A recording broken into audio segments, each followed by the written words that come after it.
Bonjour tout le monde, je vais vous présenter mon top 10 de mes films préférés de tous les temps. Alors je préviens, c'est un classement purement personnel. Je ne parle pas forcément de la qualité du film ou des acteurs, mais c'est un classement en fonction de mon ressenti en salle de cinéma. Voilà, c'est purement un kiff personnel. Donc on commence en 10e place et il s'agit de Conjuring 2, le cas Enfield, réalisé par James Wan, sorti en 2016. Alors ce film, je pense qu'il restera le dernier film qui m'a traumatisé avec cette putain de nonne qui est juste ici. Voilà. Elle m'a vraiment traumatisé quand je l'avais vu au cinéma. D'ailleurs, c'était une soirée spéciale Conjuring. Ils avaient mis le 1 et le 2. Mais vraiment, je pense que je m'en souviendrai toute ma vie.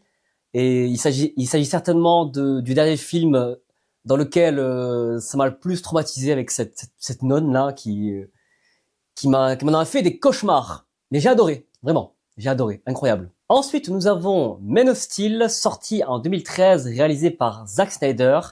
Alors c'est un film que j'ai vraiment surkiffé. C'était incroyable au cinéma, vraiment. On peut critiquer le style de Snyder et de la manière comment il a adapté son Superman, mais franchement, c'est incroyable. Mais vraiment, le spectacle est grandiose, c'est bien fait, l'histoire tient la route. Henry Cavill, parfait dans le rôle de Superman, c'était vraiment fabuleux. J'ai rien à dire, c'est un grand film de super-héros sous-coté. Maintenant, on passe en 8e position et il s'agit de Transformers 3, la face cachée de la Lune, sorti en 2011 et réalisé par Michael Bay. Je suis un grand fan de Transformers, hein, de la première heure. Pour moi, le 3 restera mon préféré. Vraiment, les scènes d'action et c'est aussi l'épisode le plus touchant à mon sens. Alors, on sait que Michael Bay est très généreux avec l'action, mais alors celui-là, ça explose de partout, on s'ennuie pas, c'est divertissant, c'est bien fait. Comme Michael Bay sait faire ces scènes d'action incroyables, les musiques. Après voilà, c'est du Michael Bay, hein. Faut pas s'attendre à du Christopher Nolan, mais vraiment, c'est un réalisateur trop sous-coté. Je peux comprendre qu'on n'aime pas son cinéma, mais vraiment, c'est un film très divertissant qui remplit parfaitement le taf du blockbuster d'été. J'ai adoré, vraiment, j'ai adoré. Allez, maintenant on passe en 7e position et il s'agit de Spider-Man 3, réalisé par Sam Raimi, sorti en 2007. Alors voilà, moi, Spider-Man, c'est mon super-héros Marvel préféré de mon enfance et le 3 c'était fabuleux au cinéma. Je me souviens qu'il y avait tellement de monde qu'on était assis dans un premier temps sur l'escalier. Mais vraiment, c'était incroyable. Ça m'a marqué toute mon enfance, ce film-là. Aujourd'hui, c'est devenu voire un classique, ce film, avec la musique et les scènes de danse, etc. Mais vraiment, je peux comprendre que le film n'est pas parfait, mais vraiment, c'est incroyable. Vraiment, c'est du grand spectacle de film super-héros comme on adore. Maintenant, on passe en 6e position et il s'agit de Joker, réalisé par Todd Phillips, sorti en 2019. Ce film m'a choqué de par sa réalisation, son adaptation très réaliste du Joker. Vraiment, on n'est pas dans des univers partagés. Là, on se concentre sur le personnage d'Arthur Fleck, qui nous a tous touchés, je pense. C'est un film qui a marqué les esprits avec ses thématiques sombres et son personnage, mais voilà, moi j'ai adoré. J'ai vu 4 fois au cinéma. C'était incroyable, vraiment. Rien à dire. Je surkiffe. J'adore. C'est incroyable. J'adore.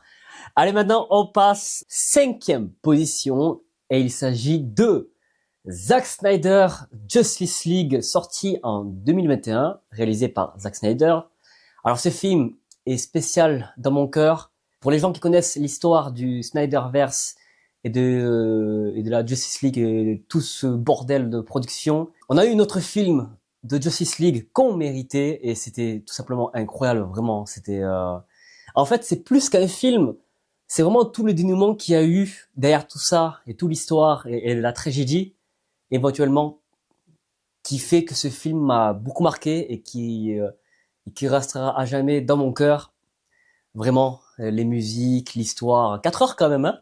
La vision, ces personnages, tout ça, tout l'engouement et les gens qui sont beaucoup attachés à la première version du DCU au cinéma, je pense que vous pouvez me comprendre. Mais vraiment, c'était incroyable.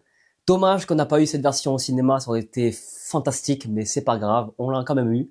Et nous arrivons en 4e position avec Batman v Superman, l'Aube de la Justice, Ultimate Edition. Attention, hein, pas l'édition cinéma, c'est vraiment l'édition Ultimate, version longue, qui est tout simplement magistrale, épique, fantastique, incroyable. Alors, je comprends que ce film n'est pas parfait. Ce film fait partie des films qui m'a le plus hypé de toute ma vie. Vraiment, chaque jour, à l'époque, maintenant ça fait 10 ans, hein, chaque jour, je regardais les news là sur Facebook, tout ce qu'on pouvait avoir d'informations sur le film, et c'était voilà, c'était vraiment le gros projet du DCU à l'époque.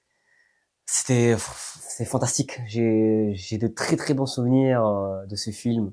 Toute la hype qu'il y avait vraiment à l'écran, voir Batman et Superman combattre ensemble, c'était. Je prends toujours plaisir à regarder ce film que j'aimerais pour toujours. Voilà, c'est incroyable. Allez, maintenant, on passe au podium. En 3e place, j'ai mis Le Seigneur des Anneaux, Le Retour du Roi, réalisé par Peter Jackson, sorti en 2003. Bon, que dire? Je pense que j'ai rien à dire sur cette trilogie. J'ai mis le 3 parce que des 3 c'est mon préféré, mais la trilogie est tout à fait incroyable, hein. Mais voilà, c'est vraiment le genre de film que je peux regarder sans cesse, sans me lasser, que ce soit en version longue ou version cinéma. Il y a toujours des choses à apprendre dans ce film et de cette trilogie. C'est tout simplement magnifique, hein. Franchement, là, on a là, je crois, l'un des plus grands films et des plus grandes trilogies du cinéma. C'est incroyable pour les gens qui sont fans du Seigneur des Anneaux. J'ai eu la chance de le voir au cinéma à Montpellier, la version longue, 4 heures, de 4h30. Et c'était fabuleux, vraiment. C'est un voyage en terre du milieu qui est inoubliable. Et j'ai rien à dire, il y a rien à dire, hein. Franchement, ce film, cette trilogie mérite tous ses Oscars et toutes ses récompenses. Merci Peter Jackson et toute l'équipe qui a bossé dans cette trilogie qui a marqué toute une génération. Maintenant, nous arrivons en 2e position et il s'agit du film Frères de sang. C'est un film coréen réalisé par Kang Jae-gyu, sorti en 2004. Alors c'est un film, je pense que peu de gens connaissent, un film très touchant. Ça raconte l'histoire d'une famille qui a été déchirée par la guerre entre la Corée du Nord et la Corée du Sud. C'est un film de guerre, mais exceptionnel, vraiment dans la même lignée que Il faut sauver le soldat Ryan de Steven Spielberg. Vraiment, pour les gens qui sont friands de films de guerre réalistes, je vous conseille fortement Frères de sang. C'est un film bien fait, très touchant, musique incroyable, les acteurs exceptionnels.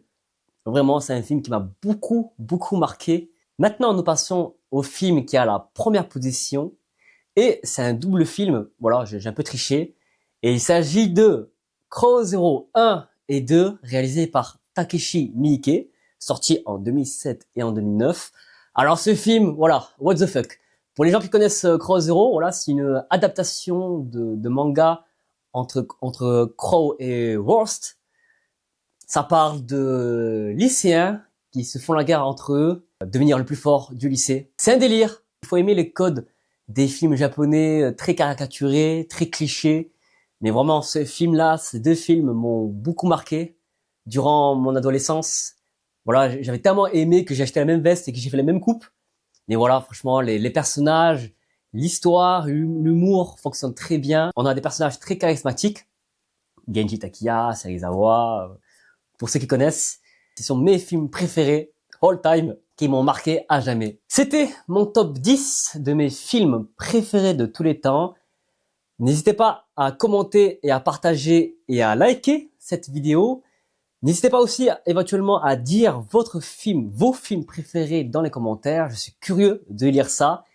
Merci à vous d'avoir regardé. On se retrouve très vite pour une prochaine vidéo. Ciao!